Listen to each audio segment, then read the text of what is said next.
మేడ్చల్ జిల్లా టెలికాం కాలనీలో విషాదం చోటు చేసుకుంది. నిన్న కురిసిన భారీ వర్షానికి విద్యుత్ వైర్లపై భారీ వృక్షం పడింది. పక్కన ఉన్న కారును తీయడానికి తండ్రి కూతుర్లు వెళ్లారు. విద్యుత్ వైర్లు తగలడంతో తండ్రి కూతుర్లు అక్కడికక్కడే మృతి చెందారు. ఈ ఘటనలో కుటుంబ సభ్యులు కన్నీటి శోకసంద్రంలో మునిగిపోయారు.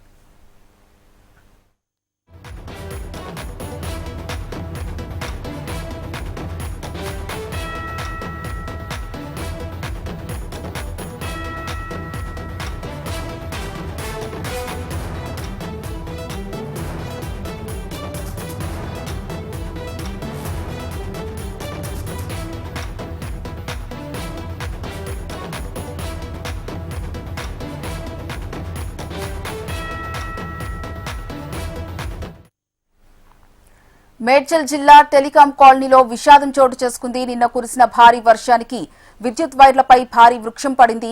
పక్కన ఉన్న కారును తీయడానికి తండ్రి కూతుర్లు వెళ్లారు. విద్యుత్ వైర్లతో తగలడంతో తండ్రి కూతుర్లు అక్కడికక్కడే మృతి చెందారు. ఈ ఘటనతో కుటుంబ సభ్యులు కన్నీటి శోకసంద్రంలో మునిగిపోయారు.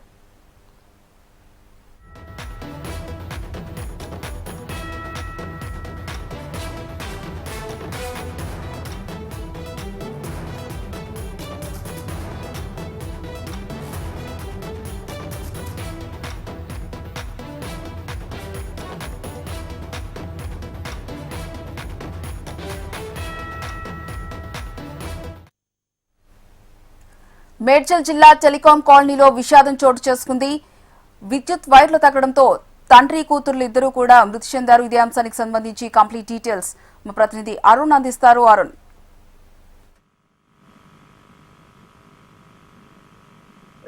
హరిప్రియ, మేడ్చల్ జిల్లాలో తీవ్ర విషాదం అయితే చోటు చేసుకుంది. నిన్న రాత్రి కురిసిన భారీ వర్షానికి చెట్లు కూలిపోవడం అయితే జరిగింది. అయితే అక్కడ ఉన్నటువంటి ముఖ్యంగా అల్వాల్లోని టెలికాం నగర్ లో అయితే దారుణ ఘటన అయితే చోటు చేసుకుని చెప్పవచ్చు. కరెంట్ షాక్ తో తండ్రి కూతురు ఇద్దరు ముచ్చిన ఘటన అయితే చోటు చేసుకుంది. ప్రధానంగా అక్కడ ఏదైతే టెలికాం నగర్ కాలనీలో అయితే ఈ ఘటన జరిగిందని చెప్పుకోవచ్చు. అయితే రాత్రి కురిసిన భారీ వర్షానికి చెట్లు విరిగిపోవడంతో అక్కడ ఉన్నటువంటి విద్యుత్ వైర్లు కూడా కింద పడడం అయితే జరిగింది. అయితే అక్కడ ఉన్నటువంటి ఆ కుటుంబ సభ్యులు అయితే సమీపంలో వారి ఉన్న ఆ కారు తరలించేందుకు అయితే వెళ్ళడం అయితే జరిగింది. ఇద్దరు తండ్రి కూతుర్లు అయితే అక్కడ వాళ్ళు కరెంటు వైర్లు ఉన్నది చూసుకోకుండా కారును తీసే ప్రయత్నంలో వారికైతే విద్యుత్ షాక్ అయితే కలిగింది. ఈ ఘటనలో అక్కడికక్కడే తండ్రితో పాటు కూతురు రితిక, సందీప్ ఇద్దరు కూడా అక్కడికక్కడి మృతి చెందడం అయితే జరిగింది. అదేవిధంగా ఇద్దరి మృతితో పాటు సందీప్ యొక్క భార్య కూడా స్వల్ప గాయాలన్నట్లు కూడా తెలుస్తుంది. అయితే ఈ ఘటనకు సంబంధించి ఒకేసారి కుటుంబంలో ఇద్దరు మృతి చెందడంతో కూడా తీవ్ర విషాదంతో కుటుంబ సభ్యులైతే మునిగిపోవడం అయితే జరిగిందని చెప్పుకోవచ్చు. ఇప్పటికే సమాచారం అందుకున్నటువంటి పోలీసులు అక్కడ చేరుకున్నారు. ఆ తర్వాత విద్యుత్ శాఖ అధికారులు కూడా అక్కడికైతే చేరుకోవడం జరిగింది.